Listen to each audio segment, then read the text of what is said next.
I think I always made the comment that once a miller, always a miller. Ravel, ambitious, but brilliant! I don't believe it! I swear I do not believe it! Good Evans, he's done it again. Another promotion for the big man. I've got 12 bottles of champagne in my office and we're going to drink them all night.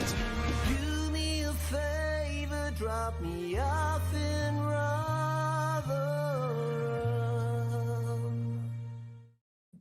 Hello, everybody. Welcome back to New York Talk. This is the Rotherham United podcast. Thank you all for being with us today. We have a game to review, a game against Mansfield Town in the Bristol Street Motors trophy, I think it's called nowadays. And then we have a game on Saturday where we look to break the away duck. It will be 655 days on Saturday since that last away win. And we'll hopefully be able to end that countdown or count up, whatever it might be. Anyway, Mick, how are we? Oh, you know, I'm here, raring to go.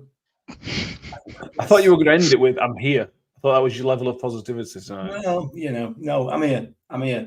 Raring to go. I am raring to go, honest. Okay. Fair enough. Tom's back. Tom, hopefully, having been me and Mick and Danny being criticised for some negativity, you can bring the positivity back to the show. Yeah. You guys sacked me off after I was too positive. So the people want what, and the people want, the people get. So I'm back. We don't be doing happy clappers anymore on this show. It's not the happy clappers podcast anymore. We've got one representative. That's about it. Terry Fenby's with us. He says, telling us think positive. Chris Tether says, evening all, time to end this shocking away run. The Millers 66 says, good evening, everybody. Hopefully, a much needed away win on Saturday. YouTube viewers with us. John S says, we've got 25% possessed on Tuesday. What's not clicking? Yeah, we'll come on to that. Tobias is with us all the way from Sweden. It was beer o'clock about 4 hours ago. So, Tobias, a good night, I think. Paula Rose is with us, as is Richard and Steve. Let's start with Tuesday, Mick. That's not obviously just a Bristol Street Motors, so it's not going to be a massive review of the game. But 2 goals from Jordan Hugill. This is going to sound harsh and a bit bitchy, but it's amazing what happens when you stand up. And I thought that was what, in terms of not going down so easy, that was one of Hugel's better performances. He was not throwing himself around for the most part, and he got his rewards. Yeah, he did. Absolutely. Who knew?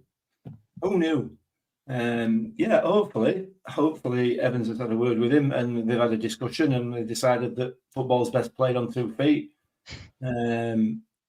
Fingers crossed, because, you're absolutely right. It was a better performance from him. He didn't try going for a foul every time anybody came anywhere near him. I mean, he didn't win masses of headers, did he? But no, he's still taking backing in rather than actually going for the ball. But nevertheless, you know, I'm absolutely convinced that there would have been times when, certainly for the first goal, he would have gone down rather than go for the goal. And he's got his rewards, as you said. So he's a finisher, isn't he? You know, he's been a finisher all his career. When you get into those positions, I can't get my head around why you wouldn't, finish. You know what I mean? Yeah. Who knows? Yeah, and the good thing, this competition gets a lot of stick, Tom, but I like it when we won it last time, which is important. But I think it's an important competition for the likes of not only the young players like Ben Hatton, but it's also important for players like Jordan Hugill. That opening day against Exeter, it was useless. It was one of his worst performances from him. It was terrible. That's saying something. But he's got 2 goals and a decent performance. So now he puts himself almost back in the reckoning for Saturday coming up. Like, Mr. Evans, this is how I can perform. I should be in your reckoning. Yeah. He loves to do that, doesn't he? He's took it straight from Fergie, obviously. The old put a player on the bench, make him mad, bring him on, and let him score 3 or whatever. Solskjaer being a prime example, but I sort of agree with you, Mick. I think he is a finisher, but I also think that he can be really poor at times in front of goal. But I think it all clicked for him on Tuesday. I mean, that first finish is delightful. I think that's the best that you're going to get from a striker in League One or even in the Championship. I mean, that is a absolute. It's just a right finish. Great ball through to him. from McDonald, but it's an absolute finish. And you are right. You are right. He's put himself in contention, but it's tough, isn't it? Because we were so poor up front against Exeter that you bring in Sam Nombe, and that's sort of, I know we're still not scoring, but that attacking threat is a lot more sharper. And he's not gonna drop his captain, is he? So although he's putting staking a claim for himself, it's tough to see him getting in that starting 11 unless you drop someone who, well, you either drop the captain and I can't see Evans doing that, or you drop a player completely on form. And if you don't get a result, then that is that's the reason. That's going to be a big reason why. So it's a tough decision for him. But you're absolutely right with the Bristol Street Motors whatever cup. It's definitely a chance for some players to prove themselves. Shame Holmes didn't get a start from the start. I think he would have been especially because we played that sort of way that we did. Would have been interesting to see him play. He's not got as many minutes as I think everyone was expecting him to have, but I think his time will come, especially later on against Newcastle under 21s. And who else have we got? Bradford, yeah, and it will come. But yeah, you're right. Let's see who else can stake a claim in these next couple matches. Yeah, completely agree. Can we all decide also that the Bristol Street Motors is a terrible name for it? Papas is a lot better.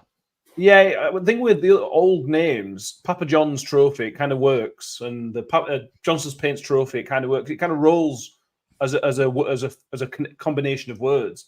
The Bristol Street Motors Trophy is just too much. The words are too long. It's too much of a mouthful. And then when you shorten it to BSM, it doesn't sound great either. But they need to do something with that. I don't know what they want to do about it. It just doesn't work. That came from nowhere. As well and truly pointed out by the RUFC, I think, on Twitter, if anybody's seen that. I'll just leave that one there.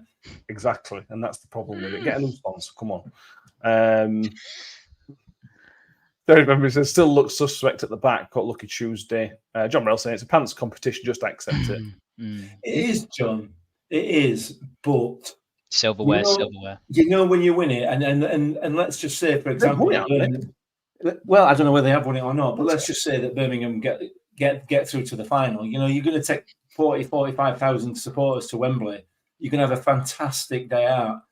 The build up to it, the competition as a whole, outside of the final, I agree, is pants. But if you can get to those final stages, it's probably worth being in. We had a great time last time out. Yeah, it only gets interesting literally at the semi-final stage. Even at the quarterfinals, it's still a bit note. Yeah. It's not winning the trophy that's important, is it? It's that day. It's that day out, and it is a great day out, particularly when you win. I mean, we don't know what it's like to lose, so yeah. I get the feeling Evans wants it and all because Warney won it last time. They don't want to be outdone by another manager, I don't think. So I get the feeling that Evans wants it. Yeah, he'll see Warney as his apprentice as well, won't he? You know exactly. So yeah. I like that. Should we talk about Steve Evans getting a one-game touchline ban and then serving it in a game that he had no intention of taking seriously? Are we fans of that? Because Evans criticism for a lot of things, but if you're going to cheat the system, that's how you do the system. Really, you get your ban, take it in a crappy game. I don't think did he have much of a say towards what game? He could have challenged it. He could have contested the charge, which would have made it last long, made anything last long, which would have meant the ban would have gone to a different game. Yeah, I guess you're right. Well, don't get a touchline ban in the first place. I don't know. The first game of the season, I think it's more embarrassing than I mean, he somehow weaseled his way out of it, but yeah, I think it's more embarrassing that he got a touchline ban in the first place, and he should be the first person to stand up and say, "Yeah, made a mistake." You know, whether or not it was his idea to do it in a Bristol Street Motors game, who knows? Yeah. Fair enough. Steve Evans is going to get a touchline ban. It's just it's going to happen. So the bingo list. Yeah, exactly. Paula Rose says, "Good to see Dawson in goal, Mick." Yeah, I thought Dawson was okay, but there was that one moment of just chaos where he dropped the ball, somebody else made a mistake, the Mansfield player missed from 2 yards out, and it somehow went wide. That worried me, to be honest with you, because I thought it was a kind of a safe hands kind of thing. And look, Victor made a mistake. Look at the Coventry game last year. Coventry, it does happen. And he did make some good saves there, Dawson. But that performance did concern me that he might not be the keeper I thought he was. That incident you're talking about there really concerned me because, and not because it was a mistake. Mistakes happen, and I fully accept that. But he appeared to me, and we didn't really get much of a replay of it. I didn't see much of a replay of it, but he appeared to me to completely nesh it. He completely decided he just bottled out. Yeah. The ball was there literally just to be picked up almost, but there would have been a collision and so on. And he kind of just bottled it. That is a worry. As a goalkeeper, you've got to get your head, your arms, your body in dangerous places. That's the nature of that position. And it sent to me that he really neshed that, and that kind of worried me a little bit. And we were very lucky not to concede from it. Yeah. So yeah, I agree. Other than that, I fully accept. Look, he's a highly experienced keeper, you know. So I'm not going to slate him or anything at all. It's good to see him getting some game time, and hopefully he'll be challenging Dylan Phillips. We'll see how that pans out. Yeah, I expect him to get some more minutes on Tuesday at least against Fleetwood. Yeah, we'll talk about next week. On the cup final, Tobias wants to chip in and says, if you get to the final, you could have some random Swede appear on a photo of your wife. Mick, do you want to elaborate on that? Because that sounds potentially. I got photo bombed in Box Park by a certain Swede and his brother as well. I seem to recall. Yeah. So thanks for that, Tobias. things have moved on since then, and there's been plenty of other photographs that probably aren't best left unshared. Mainly involving beer, smelly fish, and other stuff. So it's been a great time since then. Yes, yeah. And can I just add in there? I mean, I could just text him, can I really? But my wife won't let me spend £90 on a new Hanabi shirt. It's gone. That's gone. That ship's sailed already. Yeah, it's a shame. It's very nice. But we'll talk about that later because sorry. That interests literally 3 people, me, you, and Tobias. So we'll move on. Yeah. The talking point of the night that Tom was the red card. Alex McDonald, straight red card. Now we only have one angle. That's it. We're not going to sit here and say we can't be definite, is what I'm trying to say. What's your initial thought on the card? What was your instant reaction? And then once you watched that replay, what was your kind of second reaction? I wasn't surprised by the red, but he does win the ball, doesn't he? But it's a sort of jumping, aggressive motion, and I can see why the ref has deemed it dangerous. But and this is just on that isolated incident. It's tough. I think it's a yellow. I think it's an orange card, really. I think it's up to the, it can go one of a couple ways, and I think a yellow probably would have been fair. I mean, look, it's a nothing game. You're 2-0 up with, what was it, like 10 minutes to go, 15 minutes to go. Oh, yeah. It's better to make a decision that's a yellow rather than no, that's too harsh to say. I think the ref stuck by his guns. I think he saw a 2-footed, dangerous tackle where I think the rest of us saw a pretty strong challenge. There could be bias kicked into that, but I think a yellow would have been fair. But also, when it was given a straight red, I wasn't surprised. Especially when the player rolls around on the floor 15 times. On the 10th one, that's when it comes into serious contention for a red. When they when they hit that 10th roll. Yeah, I was talking with some other fans of other football clubs, and they kind of summed it up, Mick, where they thought maybe 5 years ago, 10 years ago, it's a hard yellow, whereas in the modern day football, it's a red card. I understand why the referee Alex McDonald gave the referee a decision to make. And if that's how the referee sees it, I don't have a problem with it. I probably don't think it's a red card, but that's what the referee decided. So I'm not necessarily going to have a complaint about that. Personally, No, I agree with you. I think I'll draw people's attention to my Twitter account. If you're listening, just have a quick scroll through Twitter and see what I've just retweeted from the game tonight in the Europa League. A challenge that's gone to VAR, and the red card, and the initial decision of the referee was no red, and it's not been overturned. Have a look at that, and then if you go back and look at Alex McDonald's challenge, it's not even a yellow. However, the reality is, look, we're looking through a camera, albeit slightly zoomed in, but not very much, from 70 yards away. The referee's right on top of it. You know, he has gone in two-footed. He has won the ball. There's no doubt about that. He's definitely won the ball. And it gets you then into that grey area of, at what point does the follow through become dangerous? You know, there are follow throughs in probably every single tackle. So it's a difficult one. My immediate thought was it wasn't red. However, having slept on it, and as John's put there in the comments, you know, 2-foot challenge with aggression this day and age is a red card. It is. And I can see why. So it is what it is. I think, like you said, a bit foolish given the circumstances and the context of the game, but there we are.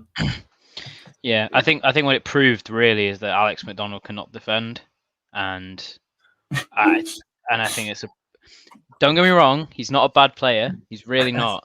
He's got some technical ability. He's got a bit about him in terms of crossing ability and work rate and all this, but he can't defend. And I think that's proved in the last 2 or 3 games that he cannot defend. And as we've seen, if Joe Rafferty gets injured, we've got nobody to fill in that position. And I personally said it pre-season that we needed another right back, because if his plan was to play McDonald there, then it's a bad plan.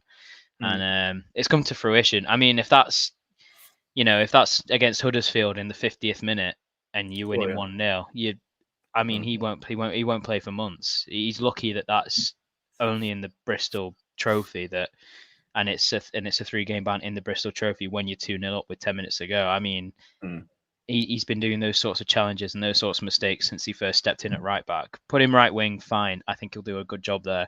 But right back, it's just not his position. He's never played there before in his life, and it really shows. If we don't get depth at right back before the window closes, I think we're really struggling. Yeah, I agree. I completely agree. On the challenge, some cases a bit harsh, but also unnecessary tackle. Pulver says a bit harsh, definitely a yellow. John Morrell, isn't he a defender who can't defend? That's a concern. Yeah, I mean, I feel like the last couple of weeks we've been saying, well, we did tell you, and Tom's exactly right. We've been talking about the concern in depth. Left back is not necessarily a massive problem anymore. I think we've got covered there. You got Reece James, you got Cohen Bramall. I think Zach Jules could probably cover you there as well. We're sorted. You can give that a big massive tick. At right back, we've got Joe Rafferty and Alex McDonald. And Alex McDonald's, again, my understanding, he isn't a right back. He's more of a forward player, more of a wide man that can fill in. That the fact we haven't brought in another at least backup right back who can play centre half but can also play right back or something like that.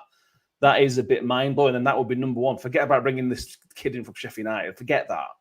Bring in a right back, a backup, either a better right back than Joe Rafferty or a backup right back. That's number one for me. It makes perfect sense. Yeah, you can't start a season with one player for a specific position and hope that you can mumble through or bumble through the season. It's not going to happen, is it? No, it's remarkable, really. So whether there are plans in the pipeline to get a little bit of depth there, there's been no talk of that. Obviously, you would have thought common sense would suggest that you can't. I just have one player, or one player and a makeshift, which is essentially what we're saying we've got there with McDonald. I don't know. I don't know what he's thinking. Either way, I'm sure he'll put a positive spin on it. So, according to Transfer Market, and I know we should always take this with a pinch of salt, he's played 6 games at right back in his career. 3 of those were for Rotherham United. There you so go. even a backup right back, that's not what That's not what history tells you. Not He is good. more of a forward-thinking player. Not good at all. I don't get that. But if Joe Raffett is fit for the next 40 games, then it doesn't really matter, does it? But Matt, it's unlikely to be. we're one game into the season. He's already injured. I know. Yeah. So and I appreciate that that's not a prediction that he's going to continue to get injured. I understand that. However, he played a full season last season. To my understanding, he virtually played the whole season for Portsmouth. And lo and behold, one game in, he's out. So we can't do that. No, I think Reece James can fill in as well at right back. He's going to have to, isn't he? I think so. Yeah. Yeah. Well, Alex Mould is available for the weekend. As Tom mentioned, it's a competition-specific ban. So it is the 3-game ban. Paul Liverpool reported it's a 3-game ban. So miss both group games and the last 32. If we get through, he won't be available to the last 16, assuming we qualify for it. But that again, not to dwell on it, but that also causes a problem because if Joe Raffett is fit and plays every single league game, well, we still need somebody to play right back against Newcastle and against Bradford. So it causes problems that way as well. Tom Kay said we could do with a Wes Harding type defender who I think can play anywhere across the back. Yeah, I think that's a good shout. Is he available? Were he released by Millwall or he linked with Wrexham, wasn't he? I don't know. That's everybody was. Yeah. I think I was. Yeah. I love how we both went to the same joke. Yeah, but thing is, Tom, I will link for Pie Stand Man. On talk of defenders, Mick, negative before we go and move on, maybe a couple positives. Cohen Bramall came in for a little bit of flack on Tuesday as well. Similar to the Exeter game kind of thing. Not really sure where Cohen Bramall fits into this team. He really doesn't seem like a Steve Evans kind of player at left back. I don't know where we go from here with Cohen Bramall. I think he's in the last year of his contract. Yeah. I just don't know what to do and say with him really. He's showing his defensive frailties into too often, and that's the problem for him. And I don't know whether confidence is an issue or what. He can perform that role. He can do that role. But not in a 4. It's not a left back that should be playing in a 4. He's a wing back, if anything. So he's defensively is okay for this level. Attacking wise, he's excellent pace from a pace point of view. But in a 4, I'm sorry, it's not. No, he isn't going to fit in that. It depends what Evans decides he's going to play, and I don't think it doesn't appear to have made his mind up yet, does it? True. So is he going to play a 3? Is he going to play a 4? If he plays a 4, it's going to be James at left back, I would have thought. So yeah, on that basis, I'm struggling to see where he fits as a defensive player, and certainly I'm struggling to see where he fits as an out-and-out defender, because I just don't think he's. I don't think he's defensively minded enough. So, and his pace gets him out of so much trouble, doesn't it? Yeah.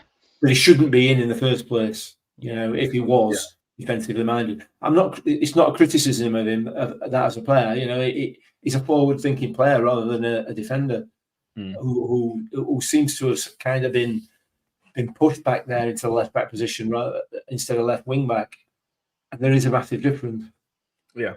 I wonder if he was put there because he's left-footed and on paper you see him as an attacking left-footed player, but his attacking play is not up to scratch. And somebody with that pace, somebody's gone, well, there's clearly a player here because of the pace that he's got, and he's okay technically. And I think he's always found his way backwards and ended up. Yeah, it's just a shame. If somebody could work with him on his delivery, then he got that right. It'd be a hell of a player. He would. Yeah, he would. Kelly Pub saying Adolfin could step up at right back. Yeah, he could. be a complete waste. But yeah, you are right. Tom K saying Bramall like playing games where are expected to dominate and be in the opposition half most of the game. That way he can get down the wings and use his pace to protect us from the counter.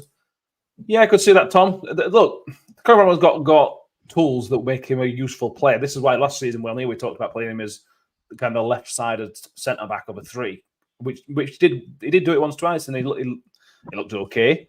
But it's just, the problem is Steve Evans doesn't know his best team, I suppose. So where you're going to play Conor Bramall, you need to know what you're trying to do, I think, before you try and shoehorn Conor Bramall in. Yeah, I think Bramall's hit his ceiling, and I don't think he's going to get better than he is, unfortunately. I think he's very weak at his back post. I think he's really weak in a challenge, and sometimes people talk about his pace like it's God's gift. Look, it's all well and good being quick, but he never uses it correctly, and he never uses it. I think I saw him maybe twice. I think I've seen him use it effectively 3 times maybe. It was his goal against Coventry when Barlaser slipped him in. That one of, I think it was Hugo's goal against Cardiff in the last game last season, and in the Exeter game this season in the last minute. And I can name all 3 times where he's used it effectively, because he never does. Yes, he's quick. Yes, he gets out of trouble because he's so quick. But like you say, Mick, he puts himself in that position. Especially now that we have a left back at the club that you can compare him to in Reece James, who, by all intents and purposes, Reece James is not a star. Like, he's not but he is a competent left back who will give you a 7 or 8 out of 10 every game, and looking like one of our better players this season. And you compare them side by side, and it's day and night how much better James is, without needing the pace, without needing, just being smarter and cleverer. And don't get me started on his deliveries into the box. They are genuinely woeful. And we spoke a lot about Benny like this, about how he had no real end quality, and then something clicked, and maybe the same will happen here, but I can't see it happening with Bramall. I just think there's so many frailties and weaknesses to his game that those sparks of, flashes of sort of brilliance aren't worth it. And I'd use him as a bit part player. Use him to stretch games when when we're seeing out a win or something like that, because and I wouldn't put him at left back either. I'd put him at left wing. He's too much of a weakness at the back. I mean, there's even in pre-season, some of the woeful clearances are just, he looks like he's half-arsed a lot of the time, which I don't like saying about players, because I know that he's 100% committed to this club and he's going to 100% go into every tackle and this, that, and the other. But a lot of the time, it's like a calmness that he just doesn't possess, and he's trying to act like he does. And yeah, he's a very big weakness in this side if he plays, and I think it showed against Exeter as well, and it showed on Tuesday night. And it's a shame, because he has, like you say, he has the qualities to be good, but I think he's hit a ceiling, and I think his defensive weaknesses stop him from being a left back. Put him at left wing, see what you can do. But I think I can see him as a bit part player. Yeah, that's fair. Positive though, Malik Wilkes, first start for the club. He's clearly very, very rusty. But certainly early on, there were some moments where you kind of, okay, but there's something here, there's something to work with. I thought he was one of the better performers on Tuesday. Yeah, I did. I thought he did really well. And there's clearly a player in there, which I think everybody knows that. Even piggies down road know that. So the question now is Evans able to bring that player out and give him his head a little bit, and let's see whether he can start to make an impact. He's got the ability to do that. I'm quite impressed with him the other night. Against decent opposition as well. Let's not beat about the bush. Mansfield are no mugs. I don't think I can't see him being up there challenging, but they're a decent side and they like to play football. So yeah, I thought he had a really good game, and hopefully he finds a home. It's one of those. We're one of those clubs, aren't we? Where some of these players are a bit kind of lost, if you like. Sometimes they do, sometimes they don't. Hopefully he will, and if he does, then he's going to be a hell of a player. So let's see. There's a long way to go on that one, isn't there? But it was a good performance, I thought. I thought we were on about Ivan Toney, not Malik Wilkes. You mean the guy that Steve Evans got his, resurrected his career? Yeah, Ivan Toney. Oh Yeah. God. Yeah, for anyone who doesn't know, go and read Evans's article. It's it may be the best thing I've read for a while. Best thing? Oh yeah, in terms of entertainment, it's top quality. It's great. The problem with that is, if it's in advertiser, it'd take you about 6 weeks to read it. Well, pop-ups and everything. I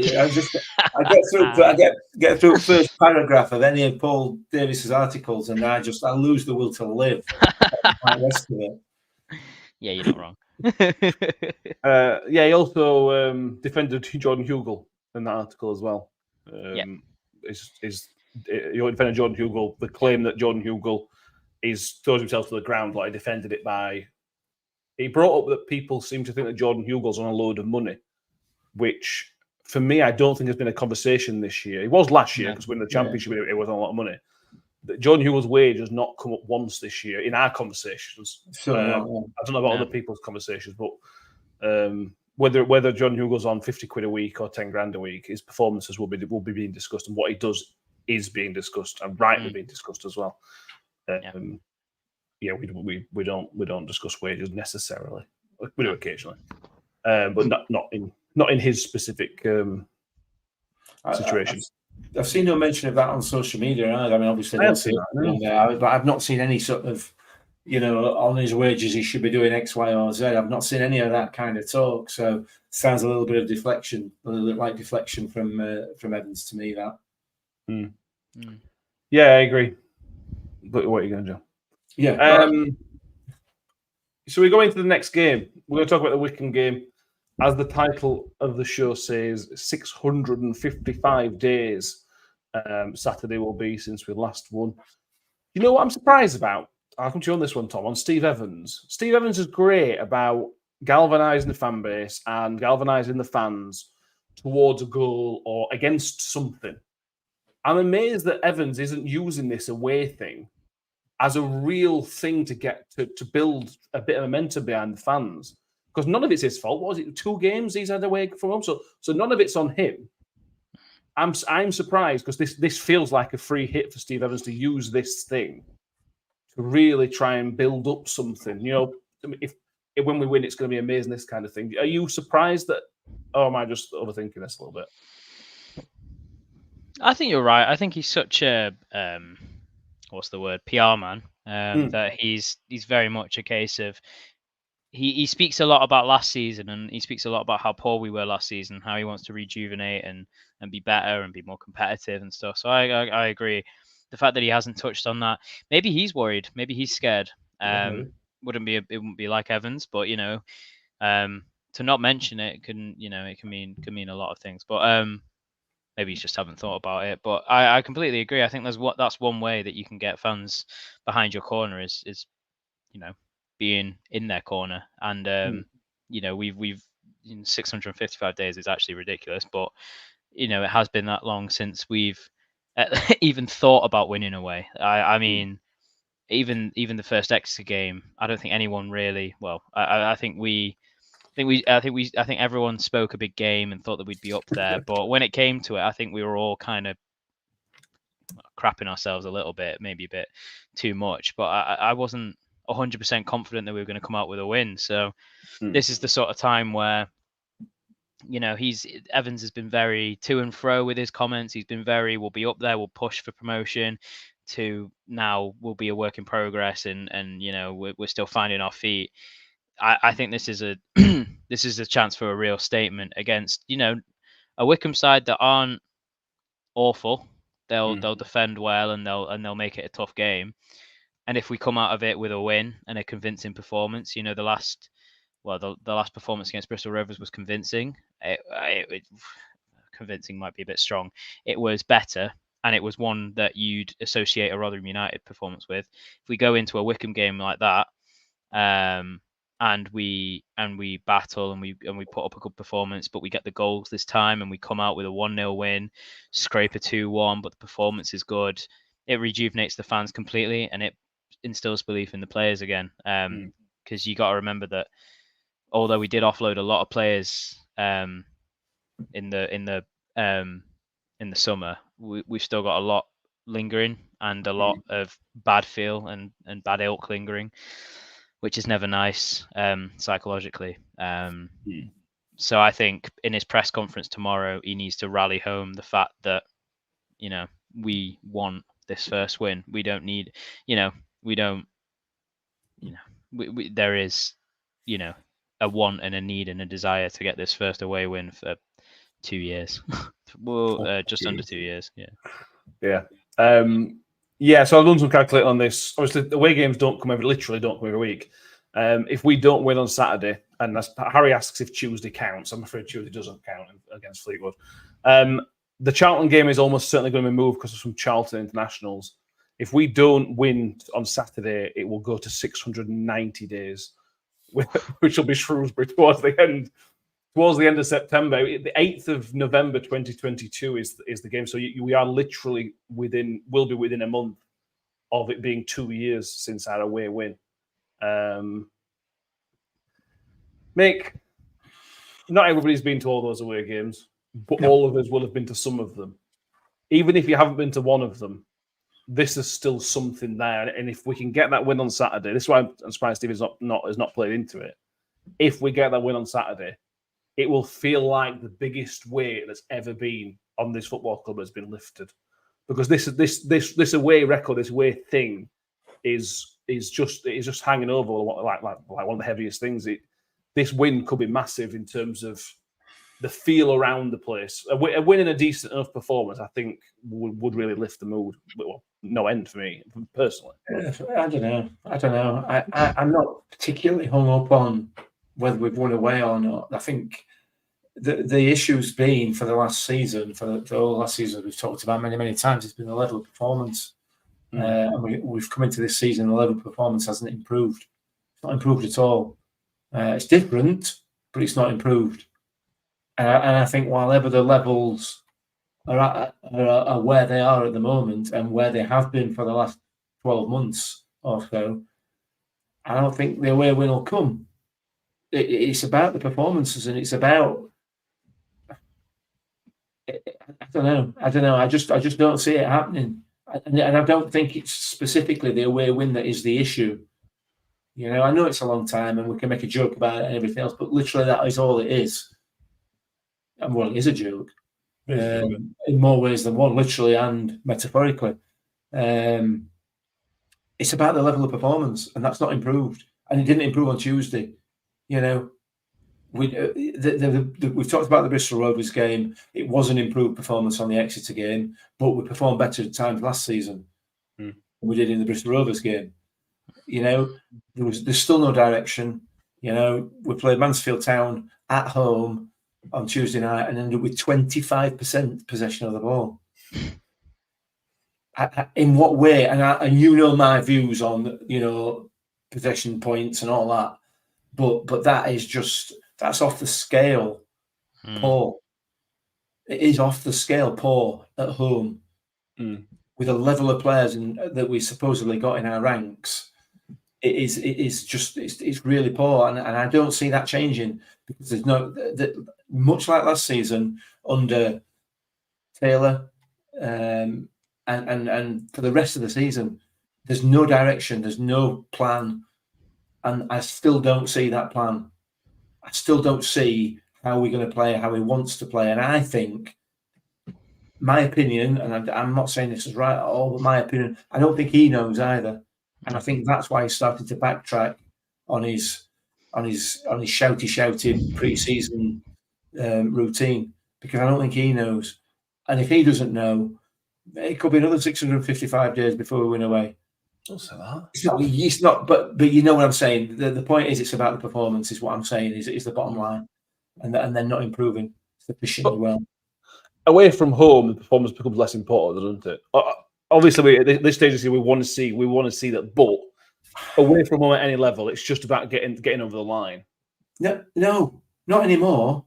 Because for 655 days of poor performances, with 655 days of mediocre football, home and away, So yeah, if we were coming off the back of 3 straight home wins or whatever, 3 straight top class performances, half decent performances even, then yeah, all right, you go away from home, you battle out, scrap out a 1-0 scrappy horrible away win, great, excellent. But it's not. That's not even there. That doesn't feel as though that's even on the cards. We almost scrapped out a dirty 1-0 win at home last Saturday, but unfortunately, bar and post got in the way. But that's the sort of performance we should be putting it away from home, not at home. We should be way ahead of that. And Tuesday night again didn't fill me with any confidence whatsoever that there's any plan. So I've just thought of this thought might not go anywhere, but in the past under Steve Evans, at Stevenage, at Gillingham, and at Rotherham, when he was manager at the team, nobody really expected anything. In League One last time under Rotherham, we just got promoted, so nobody took us too seriously. Under Stevenage, they were the little team, which again nobody took too seriously. We are Rotherham United in League One. So what teams are going to do is do exactly what Bristol Rovers did and just make things really, really difficult. And Steve Evans hasn't had to really deal with that on a consistent basis in many of his managerial career, has he? They got him sacked. Well, yeah, the Championship's a bit different. In League One, the teams tactically just sit in. And we found this under Paul Warne, to be fair. How many teams come against us, just sat in and made it horrible, made it difficult, and Warne found that difficult. I wonder if Evans is finding that a little bit difficult, that this is different to what he's had to do in the past. Any club he's been other than maybe Leeds United, he's not been the better team, has he? Necessarily, or he's not been thought of as the better team. So this is a different mentality that maybe he's struggling with, and maybe why he is struggling to find his best 11 and find the right system. I know it's only 2 games in, but the way Exeter and Bristol Rovers are set up, they would have set up differently against Stevenage, wouldn't they? For example. I don't know. That's the thought. Anything to add on that? Is it nonsense? Potentially something to it? Well, it may or may not be true. If it is true, then that doesn't bode well, does it? Not really, because no teams aren't going to change against us, is they? And given the experience that the manager's got, he should be able to deal with that. I don't know whether it's true. So this is a hypothetical situation, isn't it? We talked about something with no idea whether it's true or not. But the bottom line is that the performances overall, in general, are probably barely reaching the levels that they reached last season. And that's not a great start. I know we're only 4 or 5 games in, 2 of which have been cup games. So 3 or 4 games in. And we've won 2 of them. However, yeah, we have. Yeah. However, that's not. Yeah, let's wait and see. It's just a worry for me. That's all. It's just a worry. And I, as I said, it's not necessarily the amount of time that we've not lost for. It's how we are actually going to win, home or away, in the league. Yeah. Anything on that, Tom? We'll move on. I think Evans puts players into a team and tries to rile them up, and and relies on utter brilliance and moments of quality. And some of the players in the squad have it, some of them don't. And when you're relying on moments of quality for 40 odd games a season, 50 odd games a season if you're counting cup games, then you're going to struggle. And even the goals that we scored in the cup, they aren't convincing goals. They aren't well crafted. There's no patterns of play there. It's just a very, very precarious position that we've put ourselves in regards to a lack of a plan. And don't get me wrong, Evans can come out and tell us his plan, tell us he's got it all under control. We all have eyes, and we can all see that there is no plan, and there's no real direction. There's no real you know, I like some of the players that we have. I really do. On paper, I think this is a really strong squad. You know, the likes of Hungbo is probably one of the better players that we've had quality wise. I like Joe Powell. I think that these are all technical players that can do stuff. Nombe looks fit and ready, but you put them on a pitch together, and you can't expect them to know each other's games as quickly as you do. You know, you look at some of the best managers, both in this league and beyond. I mean, Kieran McKenna, for a start, came into a club that was with players that weren't incredible and has kept more or less the same core team to the Premier League. The same with Danny Roll down at Wednesday. He took over a really, really crap team and kept them up based on his presence alone of knowing what to do and putting players and getting the best out of players. And you know, I think we really need some cohesion in the squad, and it might come, and we might all be laughing in 2 months and saying what was the problem. But currently, it doesn't look like it's full of much hope. Yeah, I agree. A few comments to go through. Harry says, reckon the media team may have a pre-prepared video for when we were in like a documentary style. I'll be a big fan of that. Martin Miller says 655 days in any sense of the word is not a joke. It's utter humiliation. Okay, I just imagine if I'd not shaved. Yeah. Yeah. God for that. I got to found a way out of that one. Richard Brown said we nearly won away at Burnley. We did. We nearly won away at Luton, which was the game after Sheffield United as well. Yeah. I think that's probably about as close as we've come since then, to be honest. Yeah. Richard's saying the mentality is the problem away from home, which is probably right. John Morell saying Steve Evans is a trenches underdog manager. Are you underdog at this level? That's my point. I don't think we are. We're not an underdog, are we? We're not a big boy, but relatively speaking, we're one of the better teams in the league. J-Boy says, why are we having a meltdown with 2 games in? Have faith. He says, you all wanted Evans in, now give him a chance. Yeah, some people wanted Evans in. Two points to that, Jay. None of us suggested Steve Evans would be a good. To be fair, Kev did. When Kev comes on, Kev's a big Steve Evans fan. Kev would have done. Second down. In terms of we've been accused of a few people having a meltdown. We're not having a meltdown. Nobody is saying sack Steve Evans. We're not saying to sack all the players and things such as that. All we're saying is so far it's not been to the level where we think it's where we would not necessarily even expect it, where we'd like it to be. And pointing out where we think the errors are, where we think the issues are. I don't think it's a meltdown. Now I might be wrong. I'm not an expert in meltdowns, but I don't think we are. Although we have been criticised, so let's move on. Maybe. I had a full head of hair at the beginning of this season. And I've just... Yeah. Fisherman Sid says it's called gelling. It takes time. Yeah. I'm of the view that at some point, and I don't know when this will be. I'm of the view it'll just click and think we'll be in. Now, I don't know whether that's 4 games time or 20 games time, but I think eventually something will happen.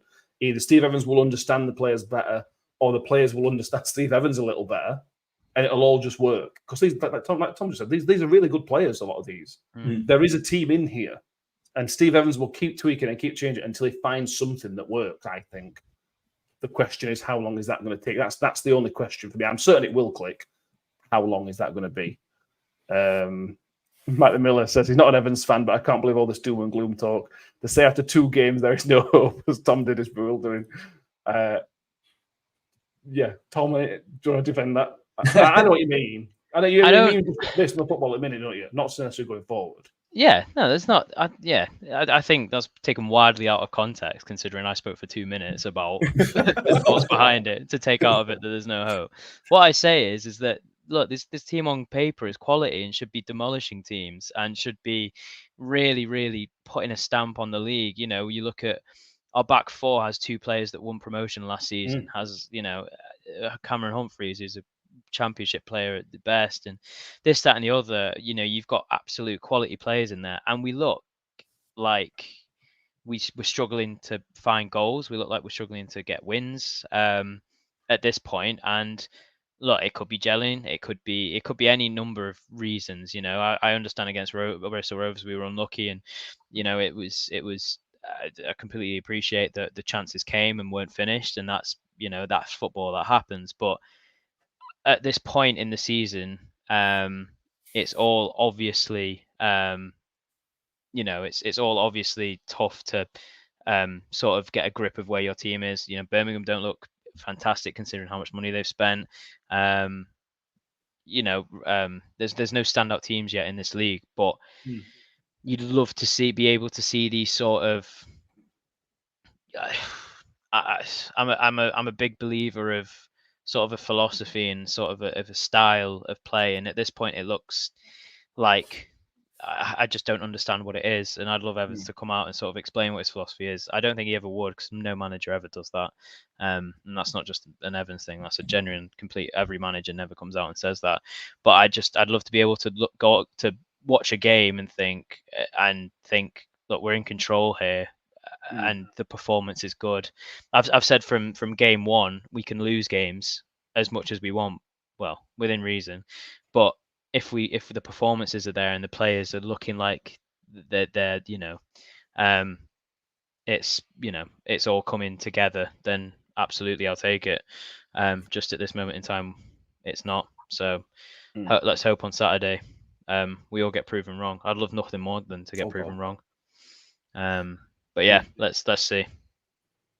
Yeah, Fishman Sid says give it at least 10 games. There's no point in giving it 10. Get 20 games.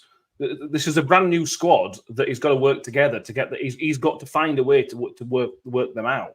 10 games is probably not going to be enough. It's probably going to take longer than that. But that doesn't mean that they aren't rubbish at the minute. Mick, let's move on to talk about Wycombe. We've done a scout report that will be out tomorrow, which is with Phil from Ringing the Blues podcast, which is the Wycombe official podcast from what I've seen. I spoke to him about post Gareth Ainsworth, what to expect. Is Matt Bloomfield in a similar mould to Gareth Ainsworth? And he kind of suggested not to expect too much difference. I don't think we should be expecting as much dark arts unless they go up, unless they start winning early. Then maybe. Yeah. That's a bit of a concern for me because we've always struggled against teams who dirty the game up, and I'm not trying to have a dig at Wycombe. I'm just saying that's the type of football that it is. You try to dirty the game, slow the game up a little bit. We and Steve Evans, when he was manager previously, always struggled against those teams. So that is a bit of a concern because we're trying to get some rhythm. We're trying to build something, trying to play a little bit. That's not going to help, I don't think. I think it's a wrong point at the wrong time, to be honest. Well, I mean, the fixture's thrown it up, and we've got to deal with it, haven't we? And the way that we can play, if it's not changed that much from when we've played them previously, it doesn't matter who the manager is. You could have whoever you want. You can have Pep in there. It's still not going to be. It's still going to be a bitty, horrible game because that's how they survive. That's how they play. So. I can't see it being a great spectacle on Saturday at all. No. It's not going to be a footballing spectacle, is it? Because there's going to be a lot of long balls and yeah, we'll have to wait and see how that pans out. I don't really know what to say because obviously having not seen Wycombe for a couple of seasons, I always dreaded playing them when we've played in the last 2 or 3 seasons. We've been in the same league, whether it be Championship or League One. It's always been a horrible game and one that you just don't look forward to at all. You could not watch it, couldn't you? And yeah. And you could not watch it and give a pretty reasonable review of it at the end of it. So because of the way that they play, it remains to be seen whether we're able to break them down on Saturday. We have got the players that can do it. If you can get non-being behind or I don't know. Well, yeah, I don't want to watch it. I'm really not looking forward to this one. John Morell said Birmingham obviously played Wycombe last week. Said they weren't the worst at the dark arts, however, they were organised and good at what they do. Add into that, Tom, they're coming off the back of 2 defeats. I mean, the start they've had to the season is they played Wrexham away, which is a horrible game to start with. Birmingham at home, which is a horrible game to start with. They've got us, and I think they've got Huddersfield up in a week or two's time. They've got a really, really tough start, but they'll be looking at their home games and looking at our start and going, right, this is an opportunity. This is an opportunity they may not have thought was potentially coming because they expected us to have a better start. Could that work in our favour? You know, if we were coming in having 6 points on the board, and they needed to be dirty and dig in because they were kind of worried about us a little bit, they need to come out and maybe get something out of this game. Well, yeah, that's going to be every game this season. You know, in our pre-season predictions, you know, there was 8 or 9 teams you couldn't separate at the top because of absolutely how competitive that this league is. And you'd put Wycombe up there as well, because they have some really good footballers in there. So I mean, Sam Vokes I know he's getting on now, but he's still a goal scorer and he still will grab goals for you. And I mean, Sadlier, from what John said before, apparently he was their best player against Birmingham. So, you know, there's obviously players there that they're going to be able to pick you apart and counter and all sorts, and they're going to be really organised, and it's going to constantly be a case of, you know, it's going to be a frustrating game. And that's not because of these dark arts nonsense, but because Wycombe are traditionally really well organised and well oiled and run really well, and a cohesive unit. So it's going to be a frustrating game, and we'll just see how we hold up against it. We'll see about the sort of this dark art stuff. I don't think they'll be like that. I just think they'll be very, very organised and very, very tough to break down, and will have tricks up their sleeve, but like you said, they've not got off to a good start either, so they need to come out and play us as well, because they'll be confident seeing how we've been, based on results. They'll be confident against us as well. We haven't picked up the best results currently, so yeah, it'll be I wouldn't say a good game or an interesting game, but it'll be a game that both teams that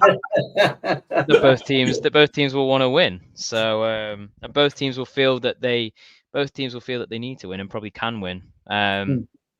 So in that case, it'll be a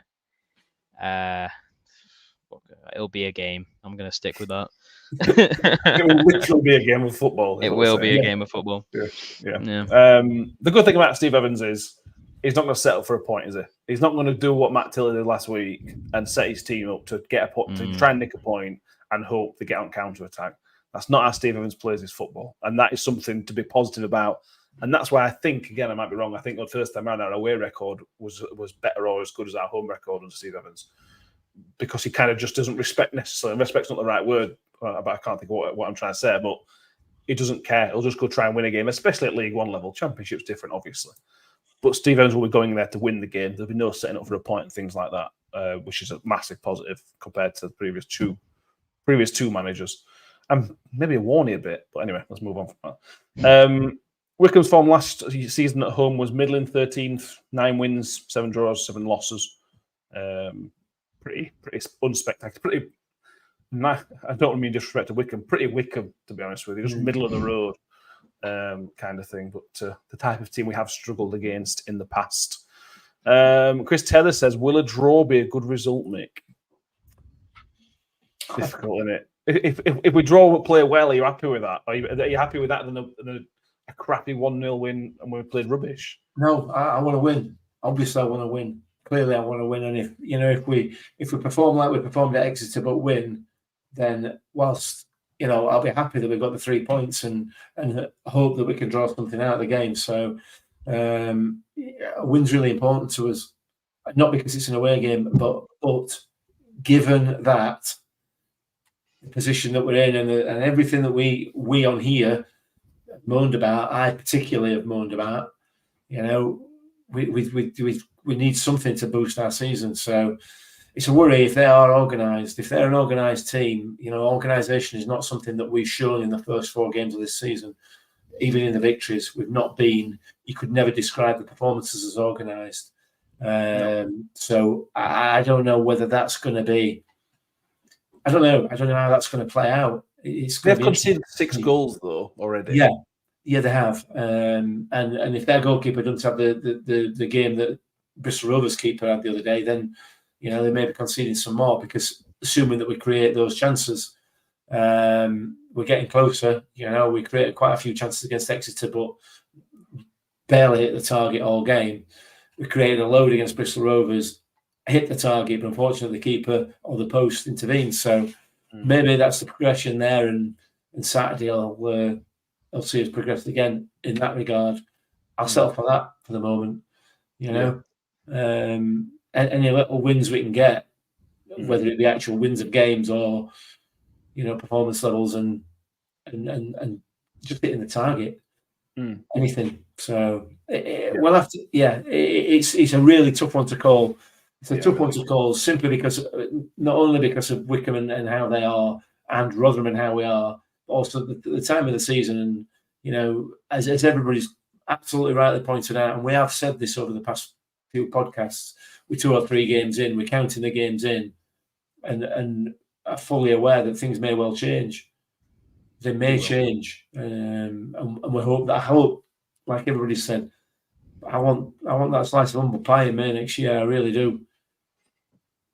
They will change. I'm certain it'll change. I'm certain. Fisherman Sid said we are creating chances, and I think that's the key point.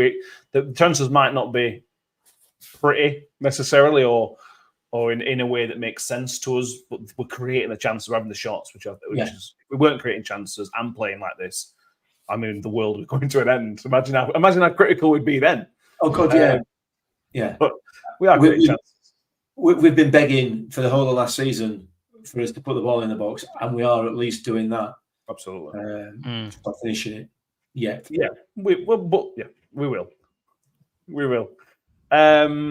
We are creating those chances, Tom. So that leads on to the question in terms of setup for Saturday, because the formation, the team we started with last week, you would have struggled to get Malik Wilkes in that starting 11 last week. We didn't play any width basically in attacking players, but Wilkes had a really, really good game on Tuesday. But then, are you gonna, in your head, if you were trying to work that out, what would you be looking at? Because something would have to change, wouldn't it? Yeah, you'd play with wingers, and therefore you'd play with less central midfielders and less strikers. And I don't think, unless Hungbo's fit and he's looking like the one who is going to be, and you put him straight in, then there's not a place for Wilkes, and that's not because he's not a good player, but can he operate behind the striker? Maybe. I don't know. I've never seen him play like that. So I'd go with the same team that played against Bristol Rovers. We talk about, everyone in the comments is talking about gelling. If you're changing it every game, then what chance do they have to gel? So you keep the same. I'd barring any injuries, I'd keep the same team exactly how it was, and try to build up some momentum and some cohesiveness. And that means that some players like Hugo, who scored 2, and Wilkes, who looked decent, won't get a chance. And that's just the way that it is.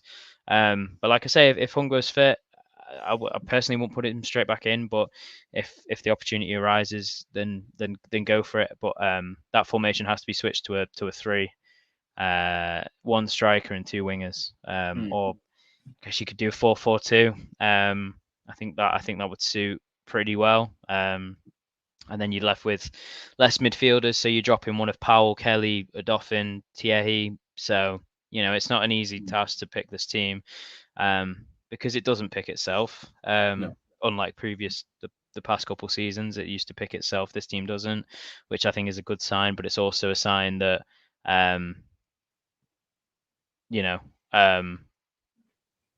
we don't really have an opportunity to gel, because there's so many different options that we can go. It's not like we have depth. We have proper depth. we have the ability to switch formations and go to 5 backs, 3 backs, wingers, no wingers, or we have a lot of options, which is good. It will suit certain games, but it means some players are going to be frustrated and not get minutes, and we'll see how they react. But personally, I'd keep it the exact same. Yeah, I probably will as well. We didn't mention Zach Jules, mate. He made his first start for the club on Tuesday.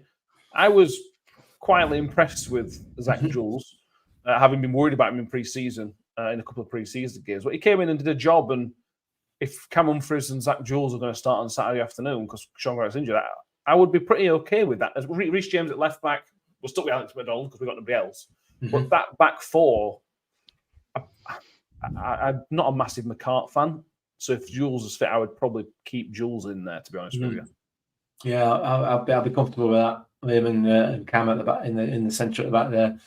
I'll be playing 4 across the back, and I want to see some width out of Humbo and Wilkes, personally. Yeah, Just drop number, that's the problem. Well, not necessarily. It depends. If you just go straight 4-4-2, and then you just got to work out that central midfield, or you play a diamond in there or what, I don't know. Yeah, I want to see some width, because if we see that width, hopefully it might prevent too much of the long ball. I don't know. We're not. It's not benefiting us at the moment, or it hasn't so far. Whether it will do throughout the season, I don't know. But it's not pretty. I don't like it. I don't like watching it, and it's not effective. Whether it's pretty or otherwise is irrelevant, really. Ultimately, if it's effective, then fine. But it's not even effective because the long balls are all aimless. So, not all, but in the majority of cases. So, yeah, I'd like to get some width and get the ball on deck and get the balls in from out wide. I don't know. We'll have to wait and see, because whatever I think any of us, either us on here, I was actually talking to any of the people in the comments, whatever team we come up with, we'll probably find none of us will get it right. And again, that's not a criticism in any way. That's just the time of the season. We're not settled as a squad, as a sort of starting 11, and maybe that's one of the reasons the performances are as they are. Once the squad settles down and we get a sort of a pretty regular starting 11, 12, 13 players, then things will pick up. Fingers crossed. But I want to see some width on Saturday. They will. Sadlier at Wycombe. Is that Kieran Sadlier? Wowzers. Papa John's king. Yeah, man. Papa John's king. Yeah. It looks like it's found a home. We've been there 2-3 years now. Yeah. We always knew they were playing there, didn't we? Let's be fair. Yeah. We've talked about that many times, haven't we? Players do. Players go somewhere and all of a sudden it clicks, which is what I talked about with Wilkes earlier on. Hopefully that happens with us. We'll see. Yeah. Right, let's do some predictions. I was going to do a league table for your predictions so far, but nobody's got any points. So that was a bit pointless. We're all bottom. You're all bottom, but you're all top. Yeah. Nice. Yeah. So there you go. This week we are likely to get some points. So the prediction we have so far, Kev has gone 3-0 again. Kev's determined we're going to win 3-0 at some point. Ben and Joy have both gone for 0-0. And Danny has gone for 1-1. I think people are forgetting that Gareth Ainsworth isn't manager anymore of Wycombe. Because if Gareth Ainsworth was manager, it's 0-0. It would be nailed on 0-0, but it's not. Mick, you're next on my list. What would you like to see as scoreline? I'm going to go with Mike in the comments, and I'm going to say that we're going to lose 1-0. Somebody's getting points this week. That's all we can tell so far. He's going to the top of the leaderboard. Tom, sorry, what do you reckon? I'm going to go 2-1 win, just because, positivity. You said that with such... Yeah. Is this podcast one? I feel like at the start of the show you were quite happy in a positive mood. Have we drawn you into our level here, Tom? This therapy session needs refunding.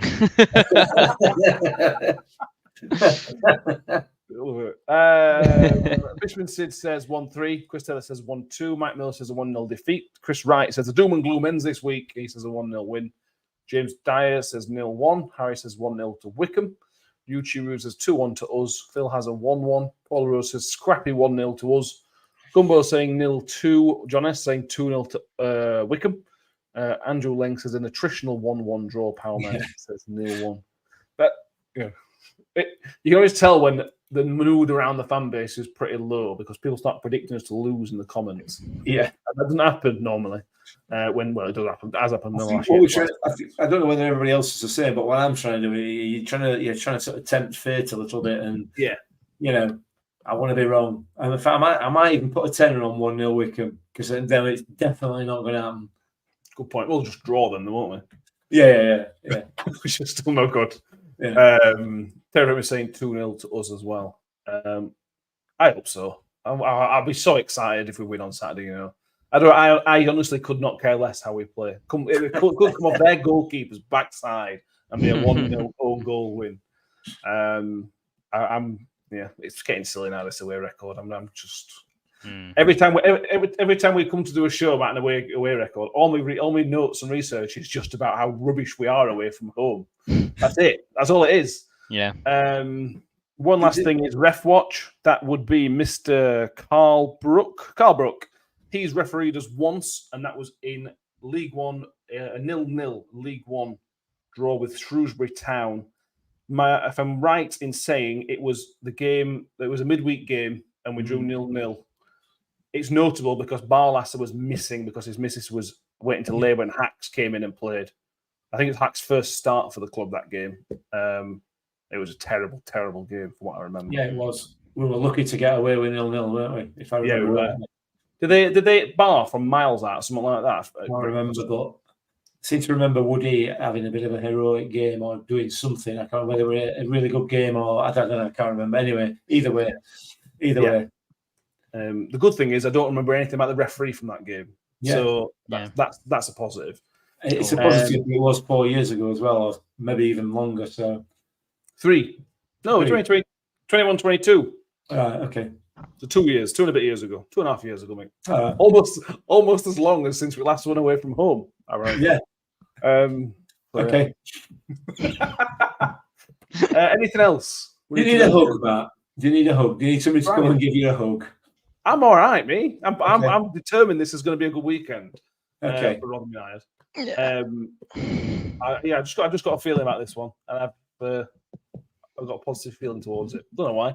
I may have been bullied into it by the comments about it being negative. Being positive, convincing myself that I'm being positive, but look, we'll see what happens. Whatever happens, we shall be back on Sunday evening. That will be a review of the Wycombe game. Hopefully it'll be a win. If not, then we'll just sit and cry for an hour. We'll do a proper therapy session on Sunday, especially if we lose.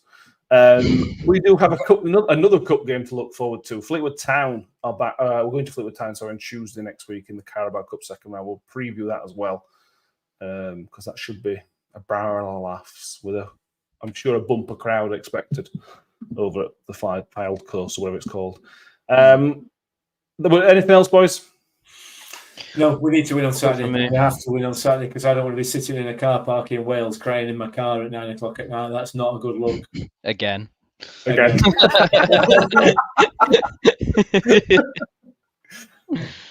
we go. Thank you all for being with us tonight. Make sure you have subscribed if you haven't done so already. Thank you to everybody that nominated us for the Football Content Awards. That's now shut.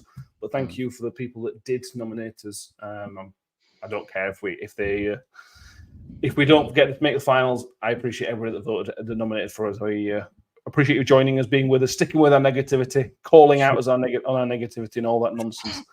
That's what we're here for, and we will try and continue to do the nonsense that we are doing. We need to try and strike a balance, don't we? Because we're either happy clappers or negative, whatever. Negative Nellies. I don't. Yeah. Either or. But that's football, isn't it? Yeah, it is. I think it is. Yeah. When have you come on football and gone? Yeah, I feel nothing. Yeah. There's no football, is there? We maybe did feel that sometimes last season, didn't we? We felt kind of went numb, didn't we? Yeah, but that was just numbness rather than. Yeah. Anyway, we're rambling. Thank you all for being with us, as I've already mentioned. Make sure you subscribe, like the video if you watch on YouTube. If you're on X, make sure you follow us and go over to YouTube and make sure you've subscribed. If you're listening on iTunes and Spotify, make sure you have followed and subscribed us. And wherever it allows you to do so, please do give us a 5-star rating. Thank you, Mick. Thank you, Tom.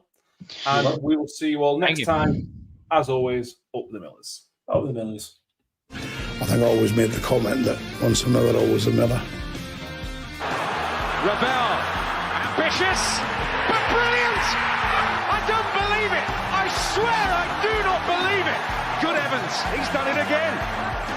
Another promotion for the big man. I've got 12 bottles of champagne in my office and we're going to drink them all night. Do me a favour, drop me off.